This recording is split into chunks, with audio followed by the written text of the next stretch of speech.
And now, the general weather around Alaska. Welcome to Alaska Weather. I'm meteorologist Peter Chan, coming to you from the National Weather Service on this Monday, November 6th, 2023.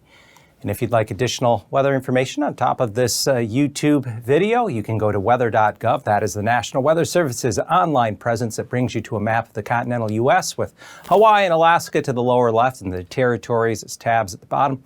You point and click anywhere on this map, it'll pull up a local forecast with any relevant watches, warnings, or advisories. A quick check of the map here this Monday afternoon. Of note, critical fire weather conditions will exist in areas of the southwest. And we have red flag warnings in portions of southern Colorado from Pueblo down to Tucumcari in New Mexico, westward toward Gallup and into areas of eastern Arizona.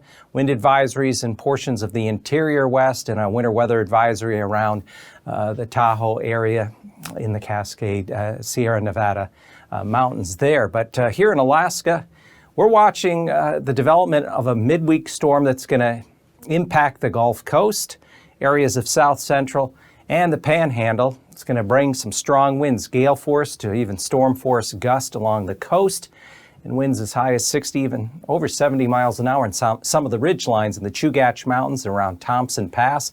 Heavy rainfall, 2 to 4 inches of rain in areas around Prince William Sound.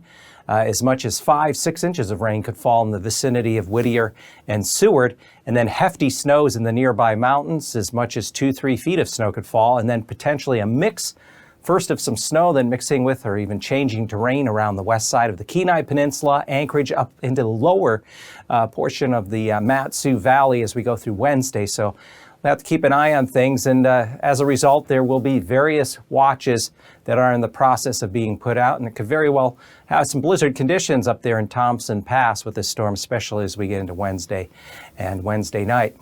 So overall, a progressive stormy pattern will continue through mid-November. We're seeing weather systems that are going to move from west-southwest to east-northeast coming out of the Bering, North Pacific up into the Gulf, and it's a pattern that at this time of year can bring us some certainly early season winter storms.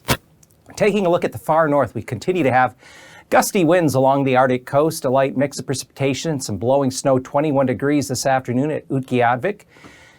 And that's all because of that big high pressure up there in the Arctic Ocean. Further south, Portage Glacier had a few breaks in the cloud cover early this afternoon with a temperature at 30.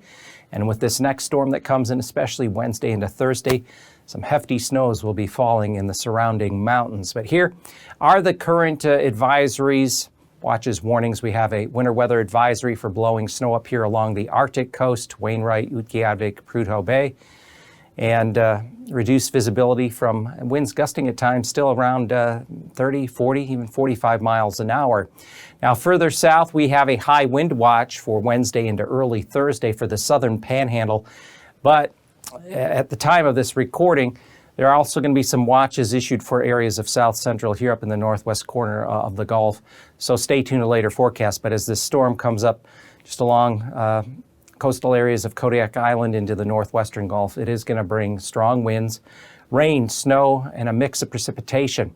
Looking at the satellite imagery this afternoon, the main weather feature, this system that's coming together, there's one low here in the central Bering north of St. Paul, and then another energetic piece riding along the Aleutian chain.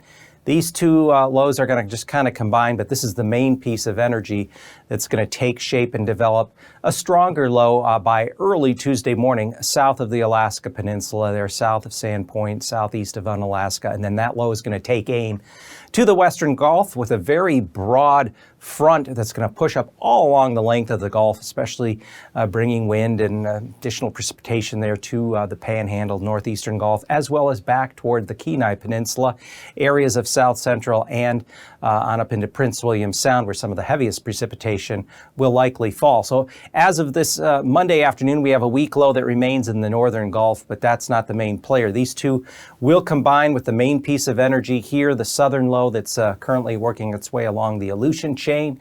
By late tonight, early Tuesday morning, the main low will start to take shape here, crossing through the eastern Aleutians, and then by Tuesday afternoon, we anticipate a low getting down near 970 millibars just on the North Pacific side of the lower Alaska Peninsula, and then that's going to take a track northeastward up toward the Gulf, with a developing front out ahead of it, kind of a double barrel frontal system.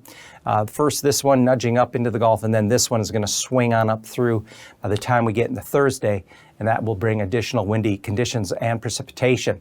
And by the time we get into Wednesday afternoon, we have kind of this double barrel low, one that kind of lifts up here toward the western Gulf, and then another piece of energy that's just going to pivot as we go through the day Thursday. So this will be an active system all the way from the Panhandle back through areas of the Wrangell-St. Elias Mountains as you start get up in the southeast interior. Thompson Pass could see blizzard conditions, and then back here into the Mat-Su Valley, perhaps a mix of precipitation because there is going to be a little warmer air try to work its way up Cook Inlet and through Turnagain Arm. We'll see exactly what happens. The forecast models have had a tough time trying to come up with an agreement with what's going to happen with the storm. And then right behind it, there's another low taking a similar track that will be moving up into the Gulf Friday into Saturday. So on the heels of this system, there'll be another one that's back here by Wednesday afternoon out toward the western Aleutians. So we're going to be in this progressive stormy pattern where we see lows come up and move in such a direction here as we go now through mid-month. In the meantime, though, Tuesday morning lows generally above freezing in the Panhandle, mid-upper 30s, below freezing throughout much of the Kenai Peninsula, south central interior areas, a bit colder, 17 at Glen Allen. Daytime highs may be back up near freezing to Anchorage, and certainly a little above that further south there if you're heading towards Seward or even over toward Cordova, Valdez. Temperatures, though, in the 40s to even a few near 50-degree readings, and there will be some sunshine in advance of the system on Tuesday. The cloud shield will be lifting northeastward throughout the day. We're going to start to see east-northeast winds really picking up here across Shelikof Strait, entrance of Cook Inlet by Tuesday evening, Tuesday night, gale and even storm force winds possible as that low in front lifts north and east. Wednesday morning lows above freezing across the Panhandle. Areas right along the immediate coast, it's going to be a cold wind-driven rain. But inland, we're going to start out initially as snow changing to rain in some areas. Other places that we're looking at the snow line to generally be running between 1,500 and 2,500 feet. So around and above 2,000 feet, precipitation should stay mainly snow. And in those locations of the Chugach Mountains and the mountains here surrounding Prince William Sound, we're talking about some areas could easily pick up 2-3 feet of snow. Temperatures Wednesday afternoon should get probably in the low 50s from Sitka down toward Craig, and even moderating back up into above freezing into the mid-upper 30s here coming up the Susitna Valley up into Willow and Palmer. So that's why we expect there could be a messy mix of precipitation with the system. Far north, lows are going to be in the single digits, generally above zero here across much of central northern interior up through the Brooks Range North Slope. And then on Tuesday afternoon, highs stay generally in the teens with a few 20s, lower 20s along the Arctic coast. And again, back down near zero, some areas like Adigan Pass, Anatuvik passes, and otherwise single digits, pretty common there, just above zero with lows in the teens along the Arctic coast and down along areas of the Seward coastline. Temperatures Wednesday afternoon, there is going to be a little push of warmer air trying to come north, at least butting up into the Alaska range. So you can see temperatures maybe up near just above freezing, pushing through some of the passes there of the Alaska range around Healy.